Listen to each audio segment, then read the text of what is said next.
जय श्री कृष्ण। अभी तक हमने क्या जाना कि संसार में दो तरह के लोग हैं, दुष्कृतिना सुकृतिना। दुष्कृति कैसे ईश्वर का भजन करते हैं और सुकृति कैसे करते हैं। तो कल हमने क्या जाना था कि जो अच्छा कार्य करने वाले हैं वो चार प्रकार से ईश्वर का भजन करते हैं। वो चार प्रकार कौन है, चार तरह के लोग कौन से हैं? दुखी, ज्ञानी या किसी चीज को ज्ञान को प्राप्त करने की इच्छा वाले, या धन की इच्छा को प्राप्त करने के उद्देश्य से। जब भिन्न भिन्न तरह से लोग ईश्वर की प्राप्ति की आराधना करते हैं तो उनमें से कौन उस ईश्वर को प्राप्त करने में समर्थ होता है और कौन से लोग ईश्वर को प्रिय होते हैं। आज श्री कृष्ण इसी का उत्तर देते हैं। क्या दुखी ही मुझे प्राप्त कर सकता है, या धन की इच्छा करने वाला मुझे प्राप्त कर सकता है, या कोई जिज्ञासु मुझे प्राप्त कर सकता है? तो उसका उत्तर श्री कृष्ण क्या देते हैं? तेषाम ज्ञानी नित्य युक्त एक भक्ति विशिष्यते प्रियो ही ज्ञानिनो अस्ति अर्थम अहम साचा मम प्रिया। अब आपने संसार में लोगों को कहता सुना होगा, ईश्वर इस पर बड़े मेहरबान हैं, इसकी तो सारी इच्छाएं तुरंत पूरी हो जाती हैं। आपने कभी इसको जानने का प्रयत्न किया कि ईश्वर किसको सहज प्राप्य हो जाते हैं,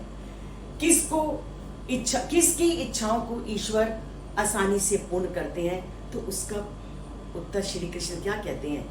जो नित्य ज्ञान से युक्त है, जो एकाग्र भक्ति से मेरी आराधना करता है, जो अनन्य भक्ति से मेरी आराधना करता है, वो व्यक्ति मुझे प्रिय है।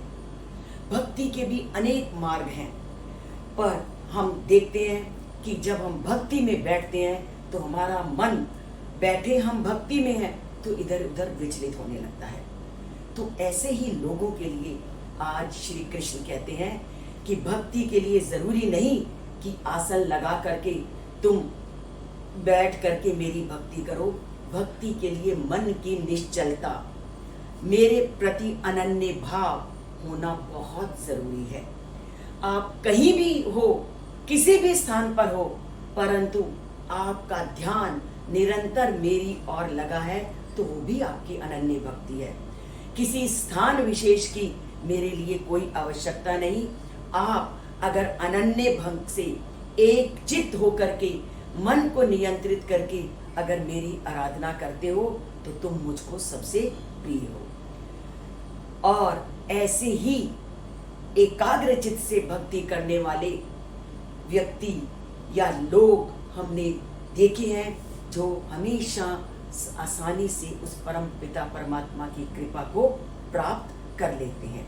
तो अगर उस परमात्मा की कृपा को प्राप्त करना है तो उन्होंने जितने भी बताए कि केवल हमें दुख में स्मरण नहीं करना, या किसी इच्छा को लेकर जो ज्ञान प्राप्त करना है उस उद्देश्य को सामने रखकर में भक्ति ना करना, या मुझे धन मिले या मेरी ये कामना पूरी हो तो मैं ईश्वर का स्मरण करूंगा, ऐसी भावनाओं को मन से निकाल करके केवल निष्काम भाव से जो उस परम पिता परमात्मा की आराधना करता है वही उस परम पिता माँ को प्राप्त करने में सफल होता है, और उसी के सभी कार्य बिना उनसे कुछ मांगे अपने आप सफल होते हैं।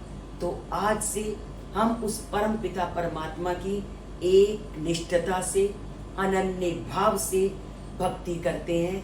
जय श्री कृष्ण।